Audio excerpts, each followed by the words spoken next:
2218, hosted by Phoenix NA. Would you guys like to join me with saying the we version of the Serenity prayer? We will start with a moment of silence. Yep. Who woke us? God. Grant us the serenity to accept the things that cannot change, the courage to change the things we can, and the wisdom to know the difference. Thank you. Okay, I've got some readers out there I would like to see. Is Matt? Where's Matt? I've asked Matt to read How It Works. Come on up here, bud.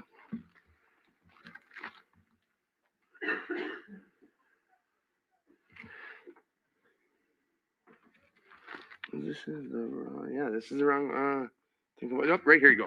Thank you. My name's Matt. I'm a grateful recovering addict. How it works. If you want what we have to offer and are willing to make the effort to get it, then you are ready to take certain steps. These are the principles that made our recovery possible. 1. We admit that we are powerless over our addiction, that our lives have become unmanageable. 2. We came to believe that a power greater than ourselves could restore us to sanity. 3. We made a decision to turn our will and our lives over to the care of God as we understood Him.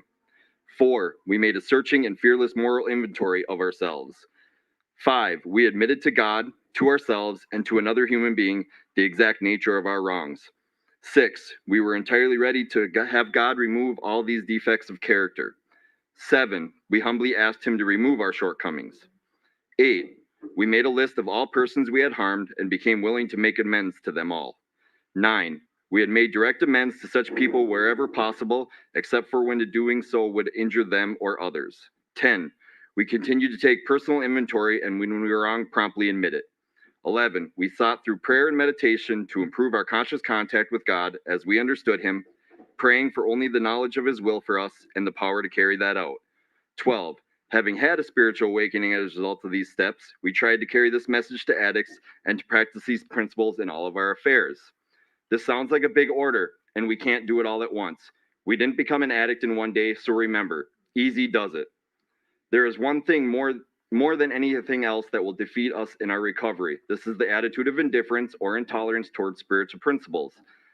3 of these that are indispensable are honesty, open-mindedness, and willingness. With these, we are well on our way. We feel that our approach to the disease of addiction is completely realistic, for the therapeutic value of one addict helping another is without parallel. We feel that our way is practical, for one addict can best understand and help another addict. We believe that the sooner we face our problems within our society in everyday living, just that much faster do we become acceptable, responsible, and productive members of that society. The only way to keep from returning to active addiction is to not take that first drug. If you are like us, we know that 1 is too many and 1,000 is never enough. We put great emphasis on this, for we know that when we use drugs in any form or substitute one for another, we release our addiction all over again. Thinking of alcohol as different from other drugs have caused a great many addicts to relapse.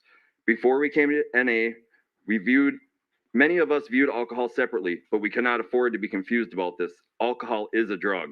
We are people with the disease of addiction who must abstain from all drugs in order to recover. Thank you, Matt. Thank you. I've asked Dave to read What is the Narcotics Anonymous program. Could you come up here and read?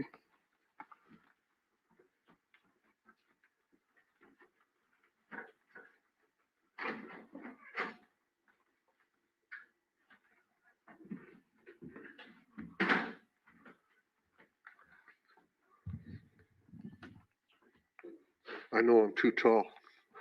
I'm David. I'm a recovering addict. What is the Narcotics Anonymous program? NA is a nonprofit fellowship or society of men and women for whom drugs have become a major problem. We are recovering addicts who meet regularly to help each other stay clean. This is a program of complete abstinence from all drugs. There is only one requirement for membership: the desire to stop using. We suggest that you keep an open mind and give yourself a break. Our program is a set of principles written so simply that we can follow them in our daily lives. The most important thing about them is that they work. There are no strings attached to NA. We are not affiliated with any other organizations. We have no initiation fees or dues, no pledges to sign, no promises to make to anyone. We are not connected with any political, religious, or law enforcement groups and are under no surveillance at any time. Anyone may join us regardless of age, race, sexual identity, creed, religion, or lack of religion. We are not interested in what or how much you used or who your connections were, what you have done in the past, how much or how little you have, but only in what you want to do about your problem and how it can help. The newcomer is the most important person at any meeting because we can only keep what we have by giving it away. We have learned from our group experience that those who keep coming to our meetings regularly stay clean. Thanks, David. Okay, thank you, readers. We will do a 7 tradition. I'm going to use the NA box, but it's this 7 tradition states that I should read the one that because this goes to the club. So whatever 7 tradition money we take in, it goes straight to 2218. And I don't have the exact reading. I know that the Narcotics Anonymous 7 tradition states that every NA group ought to be fully self-supporting, declining outside contributions. So what we will do is pass the basket. And like I said, we Squad 42, Phoenix NA is providing coffee and sugar, and someone brought in some cookies. So take advantage of the coffee throughout the meeting. I'll make sure it stays full. But the 7 tradition does go to the club. Clarity statement for NA tonight is, we are presented with a dilemma. When NA members identify themselves as addicts and alcoholics, or talk about living clean and sober, the clarity of the NA message is blurred. To speak in this manner suggests that there are 2 diseases, that one drug is somehow separate from the rest, requiring special recognition. Narcotics Anonymous makes no distinction between drugs. Our identification as addicts is all inclusive, which allows us to connect on our own similarities, not our differences. And again, I am Tim, an addict. Hi, Chuck. With that said, I would like to introduce and bring up our speaker tonight. It is Matt Kay. This is a person that has been asked to come up and share some experience, strength, and hope with you guys because he's got some good experience, strength, and hope. And I'm blessed that he said yes to come and share that with you guys on behalf of Phoenix NA. So with that said, Matt, come on down or up.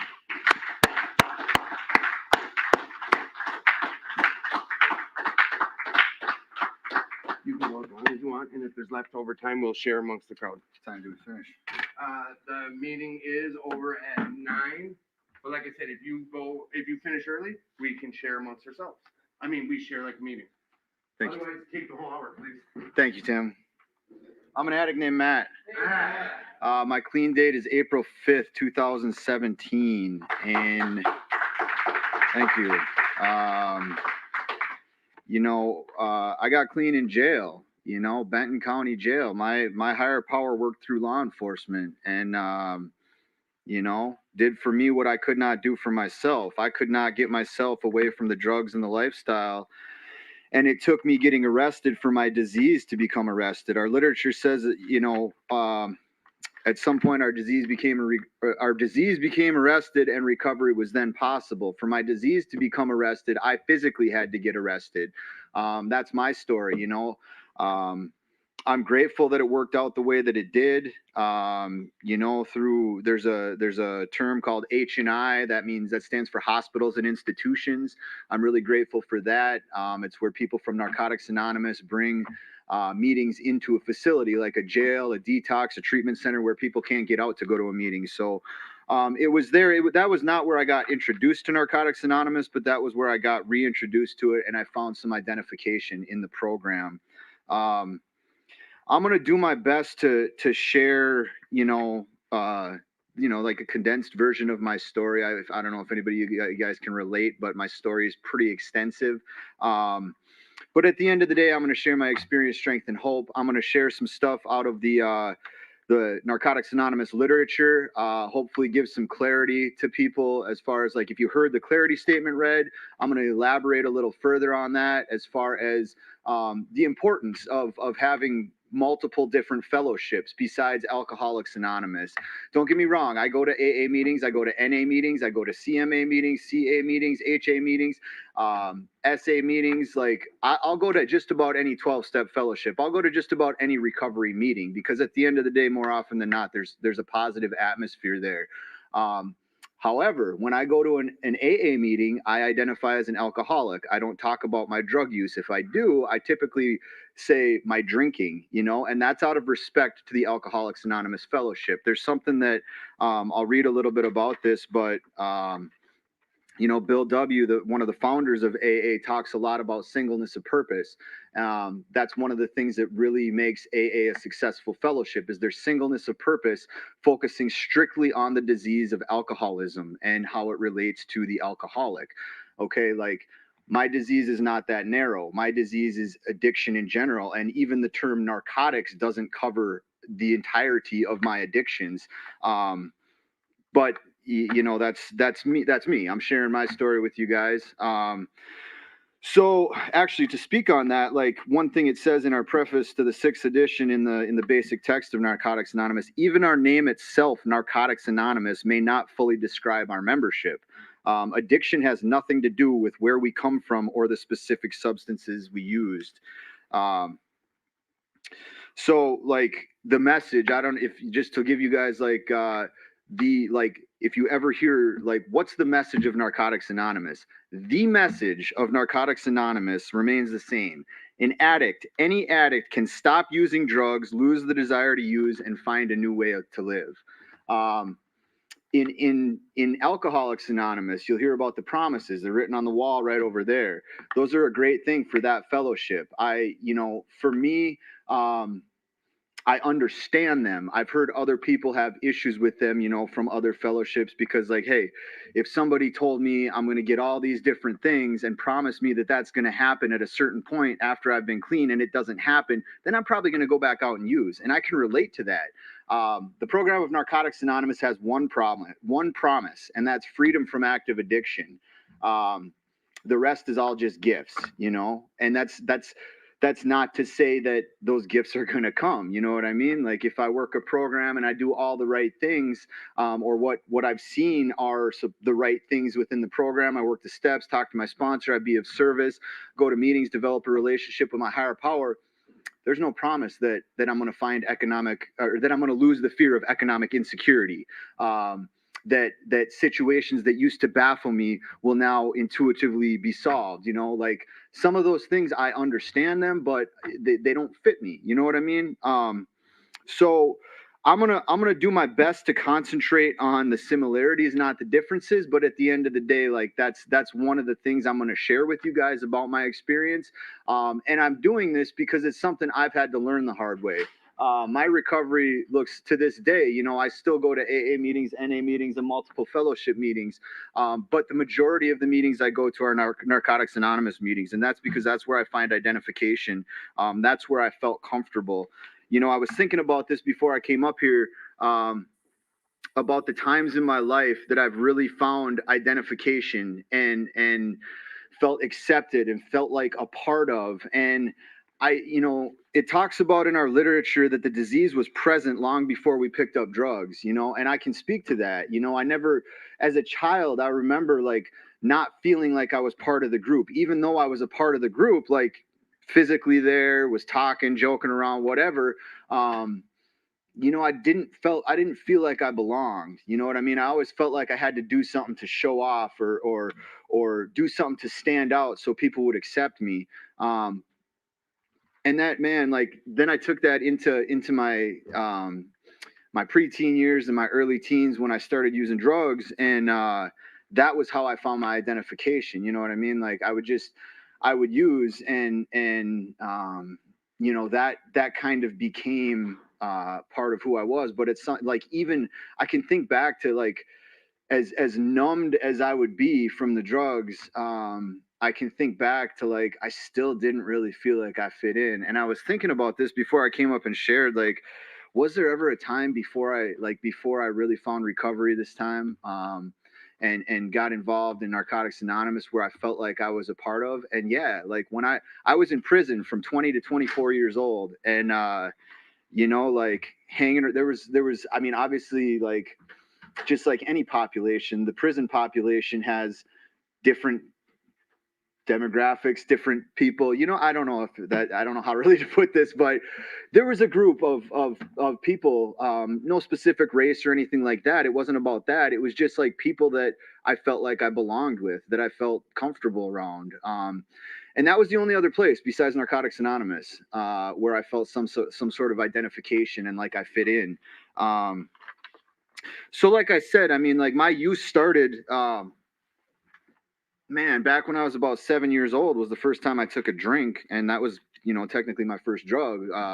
Alcohol is a drug.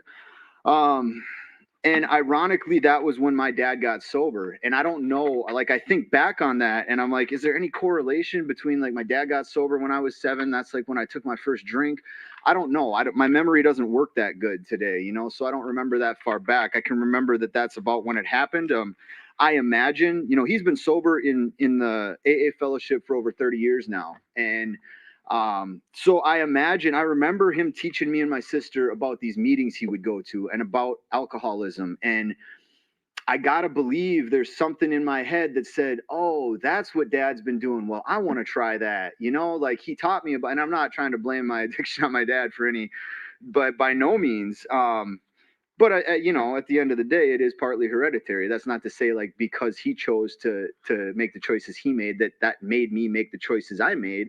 But it gets passed down. It's from generation to generation. And so anyways, like I remember I started drinking the first, that was the first drug. And I remember it just like, I remember the feelings it gave me, and it was something, some way to feel different, and something that made me, it changed the way I felt. It gave me feelings that weren't there. It numbed the feelings I had, and that was, it was the solution to my problem for a long time. Like my problem of not fitting in. Okay, now my drugs helped me fit in with a certain crowd.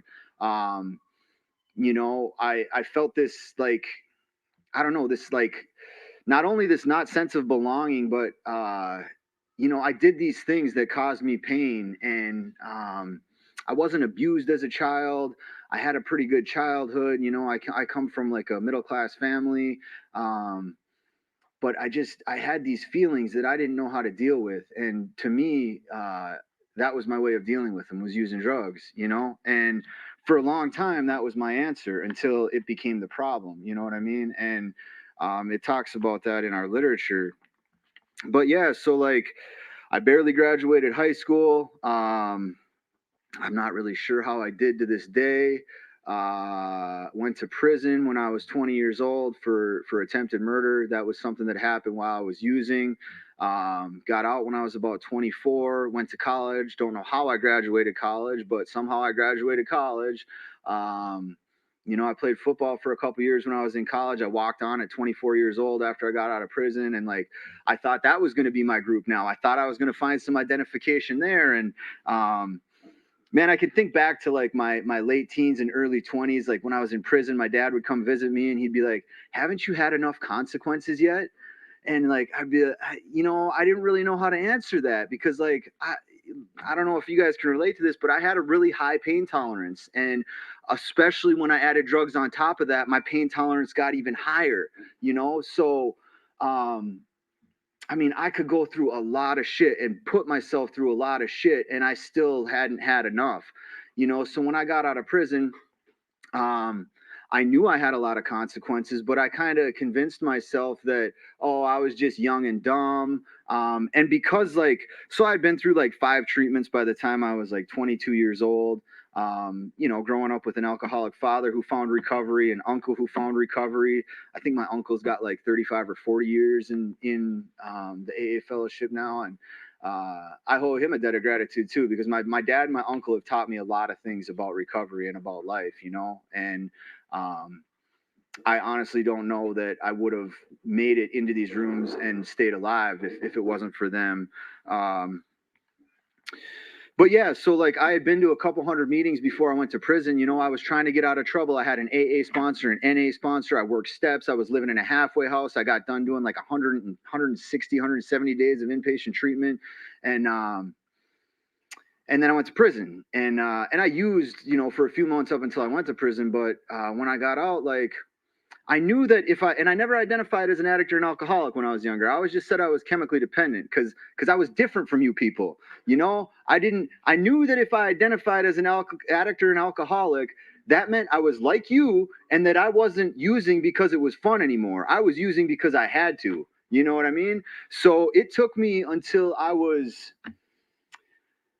probably 34 years old before I admitted I was an addict. And what it took for me to admit I was an addict was countless times of trying to quit on my own and realizing that I couldn't stop using. And in my last year of use, I got to the point where I quit on quitting. I stopped trying to quit and just relegated myself to dying high. I was like, this is it. Like, this is how I'm going to go out because I can't do this. Which is odd to me that, you know, having grown up with a father in recovery, having been through the treatments I've been to, with the history I had with the fellowships, 12-step fellowships with recovery, like, why did I not ever think that was an option? You know, and I don't know. All I can say is like, that's something drugs do to me is blind me to the truth, blind me to what the best thing for me is. You know, it's hard for me to see. It's no, I won't even say hard. It's impossible for me to see when I'm in my active addiction. And that's why it took for me getting arrested. So like I'll try to wrap up like my experience a little bit here and just tell you like that was my first felony when I went to prison. I have 2 more that I've accumulated since then. You know, my truck got impounded in a drug case. I decided it was illegal search and seizure, so I stole my truck back from the impound lot. I said, you know, you're not going to take, that's my truck. You can't take that from me. And I talked to some lawyers and they're like, well, possession is 9/10 of the law. I'm like, okay, well, if I go take possession back of what they illegally took from me, then they don't have the right to it anymore. So needless to say, they put some warrants out for my arrest. I made it about 5 or 6 weeks on the run, and then they tried to stop me on the warrants, and I said, fuck this, and I took off, and I made it like 10, 11 miles maybe before I got stuck in a gravel pit trying to lose law enforcement. And that was, you know, that was the morning of April 5th, and I'm just grateful that happened, that it happened the way it did, you know, because the things I was doing, the people I associated with, I mean, I should have been dead or in federal prison for a very long time, if not the rest of my life. You know, I mean, I was already a felon. 90% of the time I was carrying firearms around with me. I was just extremely lucky that I didn't have firearms on me on either of the 2 times that they stopped me. And again, I look at that as my higher power, you know. That's the only way I can look at it. Like some call it luck or coincidence or whatever, and I believe that was my higher power looking out for me. So yeah, I got clean in jail, started going to Narcotics Anonymous, AA, you know, all the different stuff. And like, so I guess here I'm just gonna get into and read this a little bit for you guys.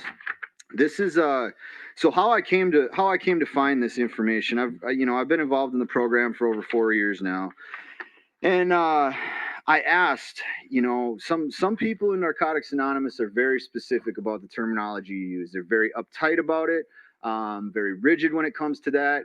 I'm not. My personal recovery, like I said, I go to both fellowships. However, I respect the fellowship I'm in. When I'm at Narcotics Anonymous, I'm an addict. My name is Matt. I use the term clean, not sober. You know, when I go to AA, I use the term sober. I'm an alcoholic because I don't want to put anybody off. If I go to an AA meeting and somebody's only problem was alcohol, and I'm talking about all the fucking meth I used to use, they might walk out of the door and never find recovery. And I don't want to be responsible for that. Same thing with Narcotics Anonymous. You know, like I talk about my use in general. We shouldn't. We should try not to get into specific drugs because it's not about the drugs. It's about the nature of addiction and recovery at the end of the day. So yeah, like this is so what I'm about to read to you guys. It's comes from the Narcotics Anonymous World Service Board of Trustees. It's called Bulletin Number 13. Some thoughts regarding our relationship to Alcoholics Anonymous. It says this article was generated by the World Service Board of Trustees in November 1985 in response to the need of the fellowship. This bulletin was revised during the 1995-96 conference year.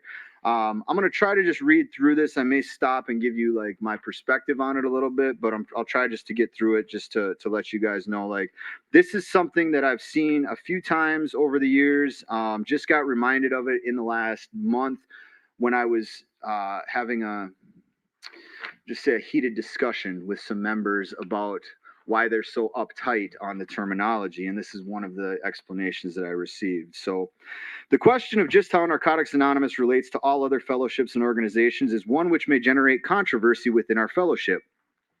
In spite of the fact that we have a stated policy of cooperation, not affiliation, with outside organizations, confusion remains. One such sensitive issue involves our relationship to the Fellowship of Alcoholics Anonymous. Letters have been received by the World Service Board of Trustees asking a variety of questions about this relationship. Narcotics Anonymous is modeled after Alcoholics Anonymous. Nearly every NA community in existence has leaned to some degree on AA in its formative stages. Our relationship with that fellowship over the years has been very real and dynamic. Our fellowship itself sprang from the turmoil within AA over what to do with the addicts knocking on its doors. We will look at our roots for some perspective on our current relationship to AA. And I'll pause this reading right here to let you guys know, like, if you work in AA program or if you're familiar with their literature at all, go check out the Alcoholics Anonymous IP titled Problems Other Than Alcohol. And that will describe for you guys, if you work in AA program, the absolute need for Narcotics Anonymous. So continuing, Bill W., one of AA's co-founders, often said that one of AA's greatest strengths is its single-minded focus on one thing and one thing only. By limiting its primary purpose to carrying the message to alcoholics and avoiding all other activities, AA is able to do that one thing supremely well. The atmosphere of identification is preserved by that purity of focus, and alcoholics get help. From very early on, AA was confronted with a perplexing problem. What do we do with drug addicts? We want to keep our focus on alcohol so the alcoholic hears the message, but these addicts come in here talking about drugs, inadvertently weakening our atmosphere of identification. The steps were written, the big book was written. What were they supposed to do? Rewrite it all? Allow the atmosphere of identification to get blurry so that no one got a clear sense of belonging? Kick these dying people back out into the streets? The problem must have been a tremendous one for them. When they finally studied the problem carefully and took a stand in their literature, the solution they outlined possessed their characteristic common sense and wisdom. They pledged their support in a spirit of cooperation, not affiliation. This far-sighted solution to a difficult concern paved the way for the development of the Narcotics Anonymous Fellowship. But still, the problem that they wished to avoid would have to be addressed by any group that tried to adapt AA's program of recovery to drug addicts. How do you achieve the atmosphere of identification so necessary for surrender and recovery if you let all different kinds of addicts in? Can someone with a heroin problem relate to someone with an alcohol or marijuana or Valium problem? How will you ever achieve the unity that the first tradition says is necessary for recovery? Our fellowship inherited a tough dilemma. For some perspective on how we handled that dilemma, one more look at AA history is helpful. Another thing Bill W. frequently wrote and spoke about was what he called the 10 strike of AA, the wording of the 3rd and 11th steps. The whole area of spirituality versus religion was as perplexing for them as unity was for us. Bill liked to recount that the simple addition of the words "as we understood him" and the word "God" killed that controversy in one chop. An issue that had the potential to divide and destroy AA was converted into the cornerstone of the program by that simple turn of phrase. As the founders of Narcotics Anonymous adapted our steps, they came up with a 10 strike of perhaps equal importance. Rather than converting the first step in a natural, logical way, we admitted that we were powerless over drugs, they made a radical change in that step. They wrote, "We admitted that we were powerless over our addiction." Drugs are a varied group of substances, the use of any of which is but a symptom of our disease. When addicts gather and focus on drugs, they are usually focusing on their differences because each of us used a different drug or combination of drugs. The one thing that we all share is the disease of addiction. With that single turn of a phrase, the foundation of the Narcotics Anonymous Fellowship was laid. I'm gonna pause right there and just share with you guys, like, I have a different experience than you all do. We all have similar, some of us have been through similar experiences, but none of us have been through all the same things. But chances are we've all felt the same thing. We've all felt hopeless, helpless, unloved, unworthy, you know, and that's where I find my identification with people is in the feelings. When I hear somebody sharing about their feelings, sharing openly, when I see the newcomer walk in just completely defeated, like, I'm like, I remember that. I remember what that was like. One of the things I've heard a few times from some speakers that's really stuck with me is that, like, if you ever forget your last day using, it probably won't be your last day using. So I'm very specific about remembering the last time that I used, and I'll share with you guys, like I already said, I had warrants, I was on the run, I was pretty much out of dope. I was homeless, I was living out of my vehicle, was out of money, wasn't really involved in my kids' lives, and like this was, so it was in early April, you know, winter was just getting over. My drug of choice at that time was methamphetamines, and if anybody knows what that looks like, you know, it looks a lot like rock salt. So, you know, I was at the point in my addiction at one point where I used to spill a lot of dope on the floor of my vehicle. So when I was out of dope, I would go and look to the floor of my vehicle for dope, and I'm picking through, you know, mostly rock salt, tasting it to see if it's meth.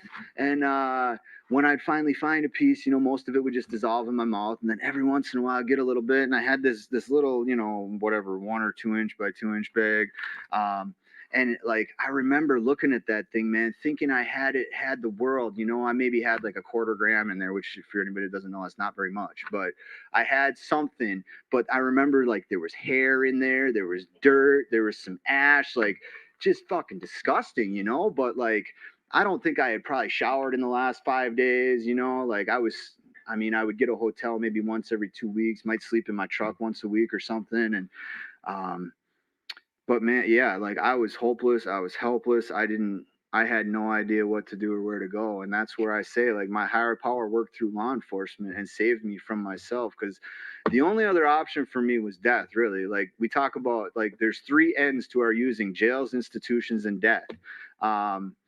You know, I ended up in jail. I had already been in multiple institutions. So really the only other end for me was death. So yeah, anyways, moving on. Our first step gives us one focus: our addiction. The wording of step 1 also takes the focus of our powerlessness off the symptom and places it on the disease itself.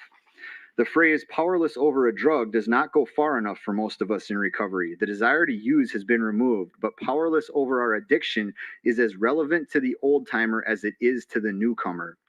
I'm going to pause again there and just share with you guys, like, how it talks about in our literature how we know if our addiction is active. Like, when my addiction is active, I'm obsessing or compulsing over something. Anytime I'm obsessing or compulsing over something, that means my addiction is active. What that looks like today is oftentimes food, exercise, sex, porn, relationships, money. Those are things that I obsess and compulse over, you know? Ways that I act out in my addiction. To be honest with you guys, like, half the ways I act out in my addiction are healthy, like seemingly healthy things. Like, for instance, service work at a meeting, service work in the program, going to meetings. Like, I was just talking to another addict yesterday. We were at the gym, and I said, man, like, I think I'm using meetings in an unhealthy way. And he's like, what do you mean by that?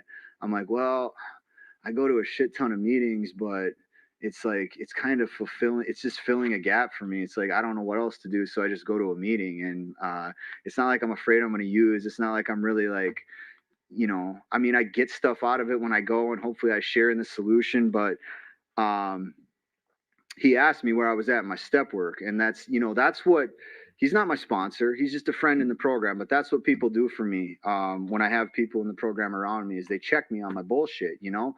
And it wasn't even like checking my bullshit. It was really just like, I was sharing with him a problem that I have. Like, I see I'm going to too many meetings, and I'm not really, I didn't really know where I was going with that. I was just opening the door for a conversation, and he opened my eyes to, like, hey man, like, you've been on your 4-step for like 10 months now. Like, why are you fucking dragging your feet? And for you guys that work like an AA program, honestly, like it was about, my sponsor wanted to take me through the 12 steps in 12 weeks, basically a step a week in the through the AA book.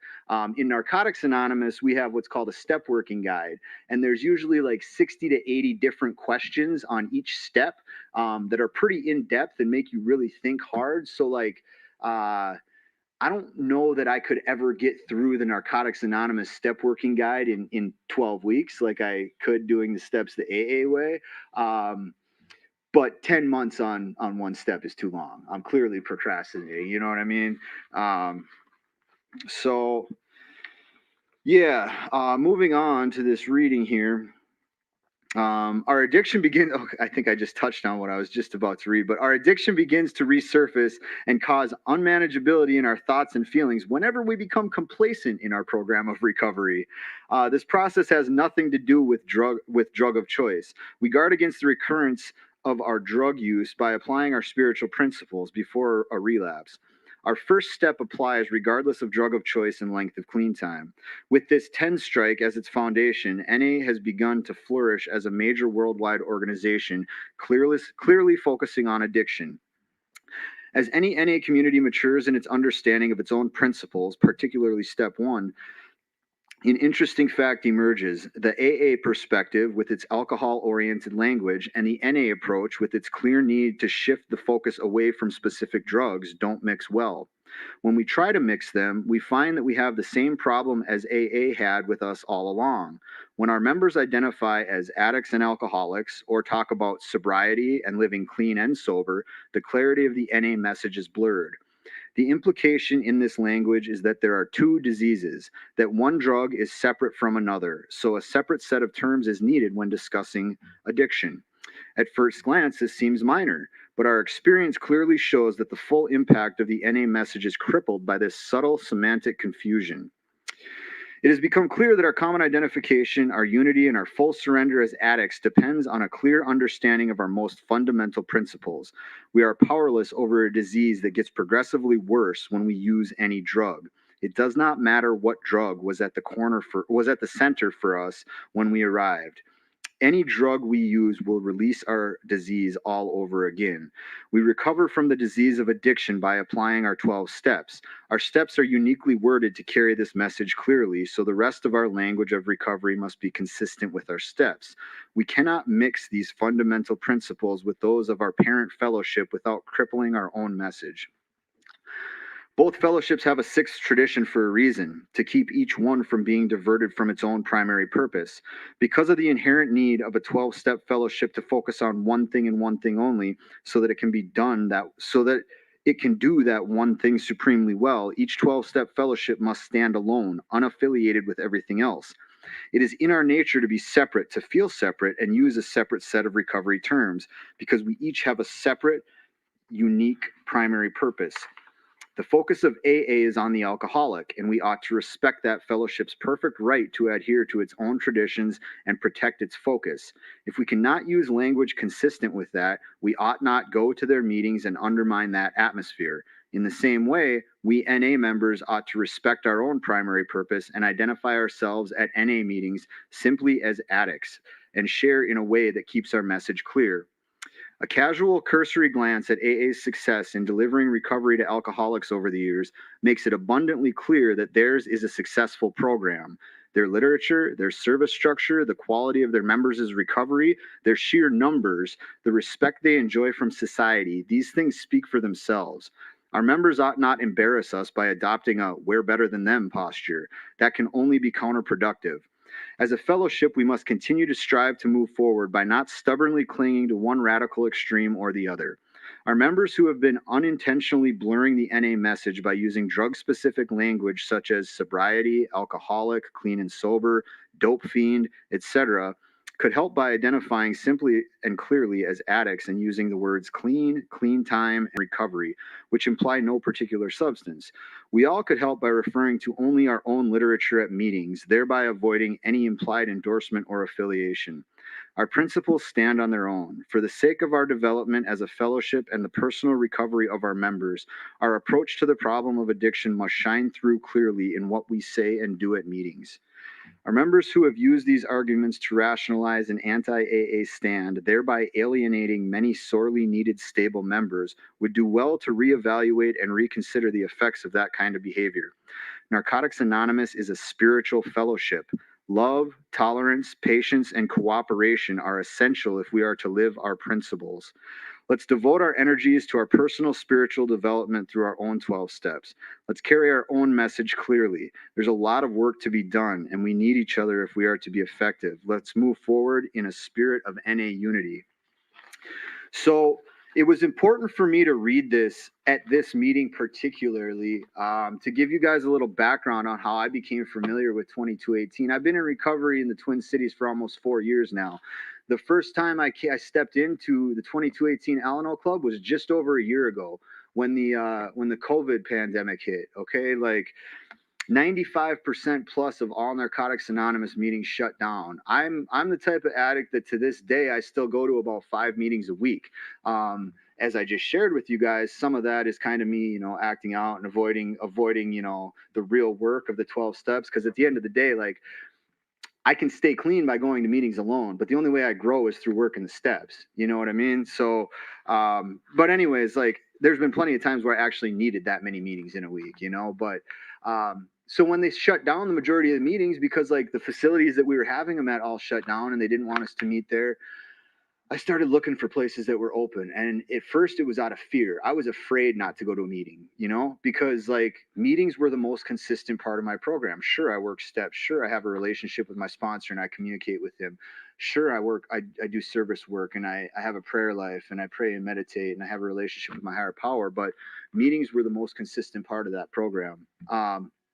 So at first it was out of fear, and then so I found out 2218 was still open and stayed open throughout the entire pandemic.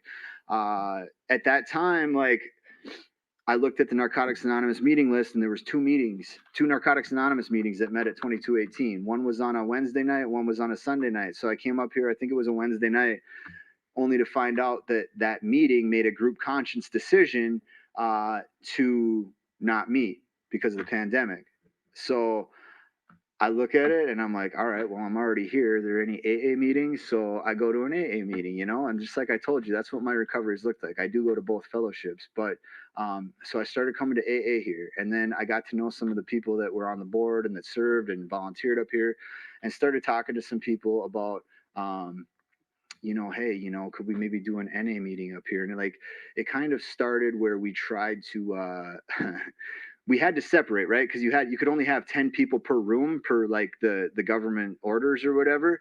So like some of the meetings we knew we were going to have to break up into 2 rooms anyway. So we kind of tried to backdoor it and do it like a shady way. And we're like, okay, let's just take all our NA members that are in these AA meetings and split off into a separate room and we'll have our own meeting. And then that didn't feel real spiritual. So, we started talking to, the people here, and they're like, well, yeah, there's a need for it. You guys just want to, take up these time slots? Because people are still coming for these NA meetings, like how I found 2218. And so like a group of us just started having these impromptu NA meetings, and over, I don't know, a month's time or so, like we started talking to the people here, like the board and stuff, and I don't remember if they asked us or if we asked them. I don't remember how it went really, because that was over a year ago. But I think we asked them if like, hey, can we just meet every day at 6:30? And they're like, yeah, that'd be great. And they might have came to us and been like, hey, we need you guys to meet every day. I don't remember how it was, but one way or another, we ended up meeting every day at 6:30. And that impromptu NA meeting went on for about 4 or 5 months, and then some members had the idea that, hey, we kind of need to make this a formal thing. Like, let's get on the area, the Twin Cities area of Narcotics Anonymous, the Minnesota region, like, meeting list. Let's do this thing the right way. And I had some personal resentments against the Twin Cities area and the Minnesota region of Narcotics Anonymous that I was like, yeah, whatever, I don't care, but I was like, yeah, if that's what you think we should do. And that was the basis of the formation for Phoenix NA. That's how this meeting that I'm representing right now, that's putting on this open speaker meeting, that's how it started. And I believe it was like last October, end of September or beginning of October, I think that it was formally formed as Phoenix NA. So I'm just really grateful for 2218 for opening its doors, allowing us an atmosphere of recovery. And so I hope with like what I read that you guys understand, like I'm trying to show number one, why I identify as an addict, talk about my clean time, my use, things like that.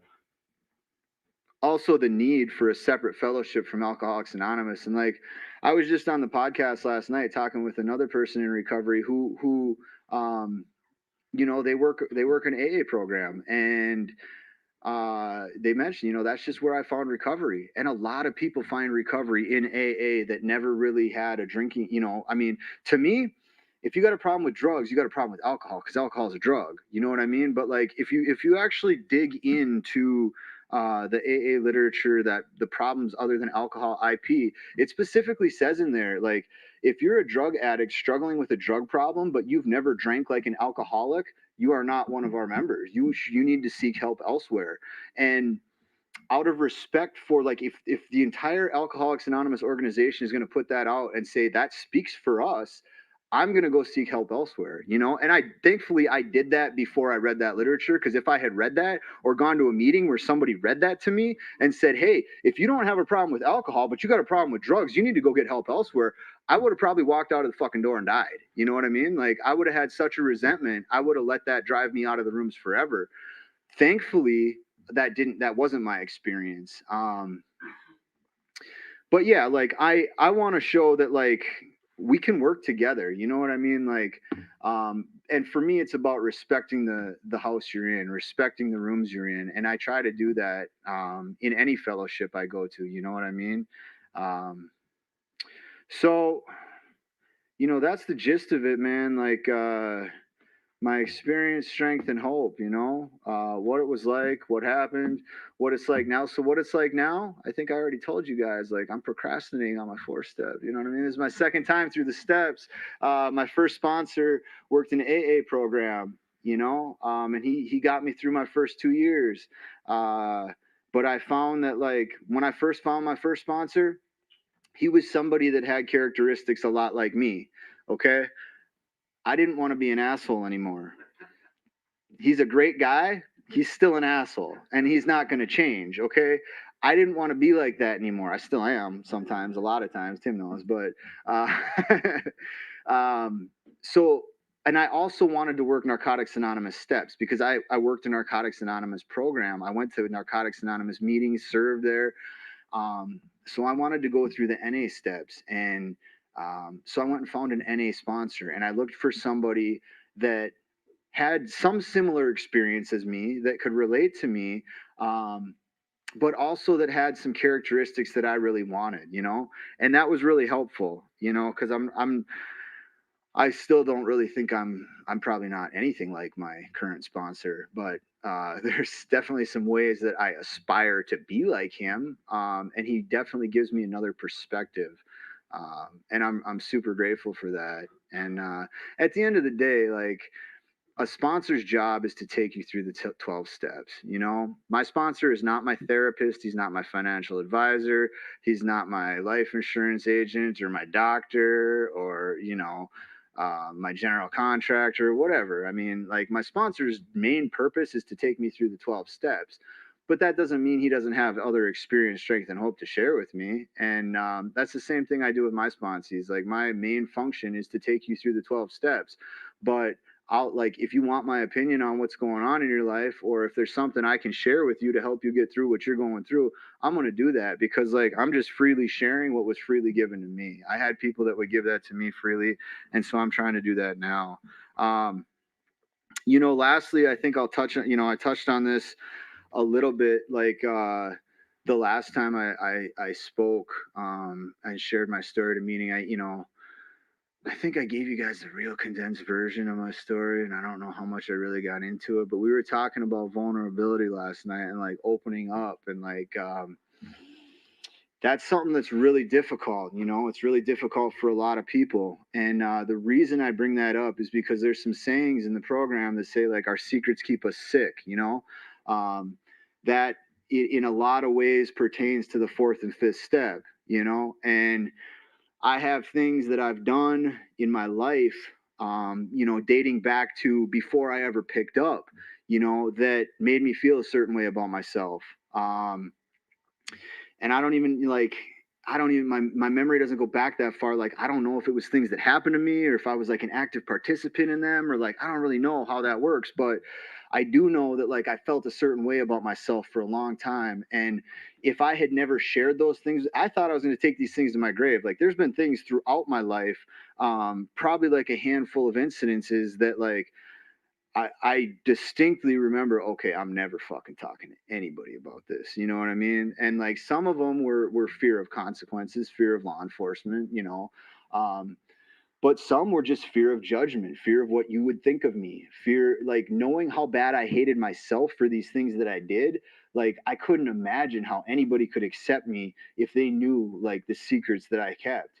And, so my first experience with opening up about that was doing my first fifth step with my sponsor, and I was so, I don't know if you'd say paranoid or worried or frightened that somebody besides my sponsor would hear about this stuff. Like, there was things I refused to write down, and like my excuse for that was like, oh, some things don't have a statute of limitations, and like trying to sound tough or whatever. And I'm like, no, man, like you're just scared. At the end of the day, you're scared that people are gonna really find you out. But that was the stuff I led with, like the stuff that I didn't write down. Number one, so that I would remember it, because I was like, look, I didn't write this shit down, so I know I need to talk about it. This is the stuff I really need to talk about more than anything. But number 2, I kind of knew it. Like, I've done enough. I've done enough high risk, like, let's just say dangerous activities to know that like if you do like the hardest thing first, everything else seems a little easier. So I know if I led with the hardest stuff, the rest of it wouldn't be as bad, or I figured it would based on my life experience, and that was my experience, And when I got done telling my first sponsor about this, he's like, there was a few times he's like, okay, that's it. Did you ever do this? I'm like, no, I never did that. He's like, well, I ain't so bad then. And, and he shared a little bit of his experience with me, and we got done, and, like, he's never brought that shit up. I still have a relationship with him to this day, and he's never brought that shit back up. He's never like, I've never felt like he's looking down on me because of the things that I told him, That was my first experience with really opening up with people. And then like I've taken opportunities where, I'll throw some shit out there just to kind of test the waters with my friends, and people that I'm getting close to see like, hey, like how much can I trust you? Are you really going to judge me? Because the messed up thing about trust that I've learned over the years, in order to find out if you can trust somebody, you have to give them a little trust. You have to put a little trust in them, and so that's how I've learned to do that. So man, like, I guess I'm just gonna kind of end with, I'm so grateful for the fellowships of Narcotics Anonymous and Alcoholics Anonymous, because at the end of the day, there would be no other 12-step fellowships if it weren't for Alcoholics Anonymous. Okay. I would urge you guys that if you do go to multiple fellowships, wherever you feel comfortable, whatever, find something that works for you. And if you go to other ones, just respect the room that you're in. That's important to me. And it's to me, it's important for the other people in the rooms.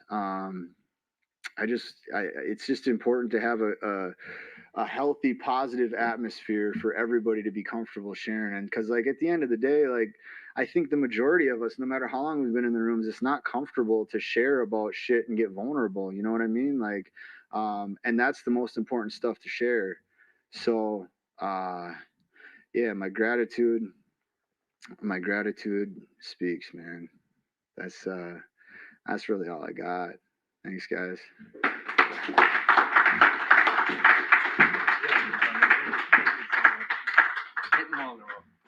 Thank you, Matt. Holy shit, that was very informative, very informational. Thank you very much. Here, Matt, I forgot to pass the basket. I'm sorry. You just pass that around. Feel free if you're able to give. If not, just keep coming back till you can. We can wrap it up. Does anyone have any burning desires? The desire to go use tonight, harm yourself, harm someone else. We have time. You can get that off your chest. Take a 30 seconds to share that. It will help. Don't take it home with you.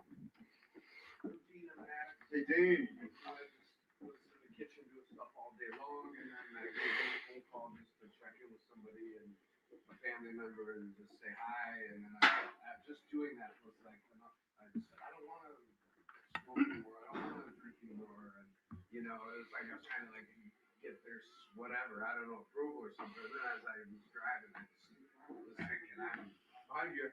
I wanted to go drive and just go, like, just right then, just completely in that. So I just came here and I didn't know this would be NA. I thought it was AA. So it was a great win.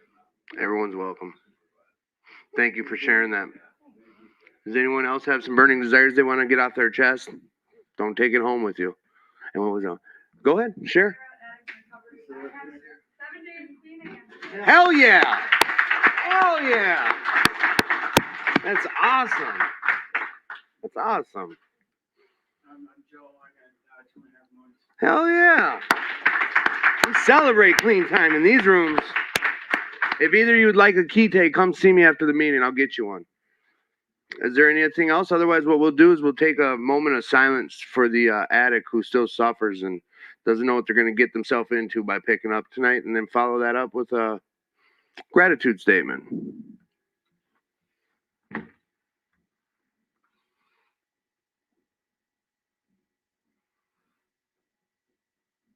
Whose gratitude speaks?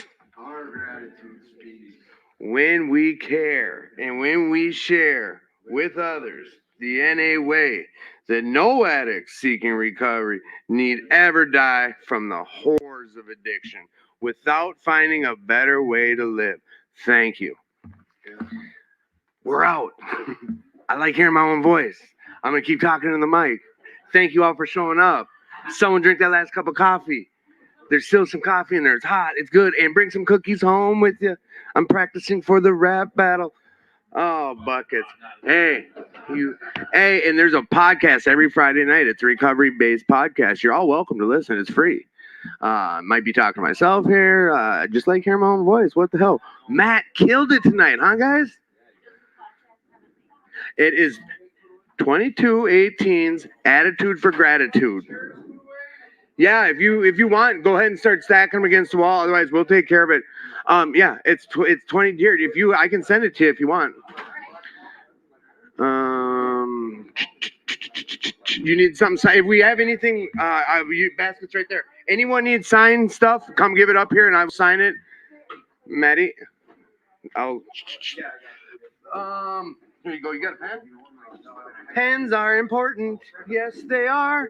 Pens are important when you're a rock star. I don't know. That kind of rhymed. Let's see here. If you don't have one, I will obtain one somewhere. Pens are important. Yes, they are. I'm on my motorcycle and not in my car. I'm such a dork. Yes, I am. I'm such a dork.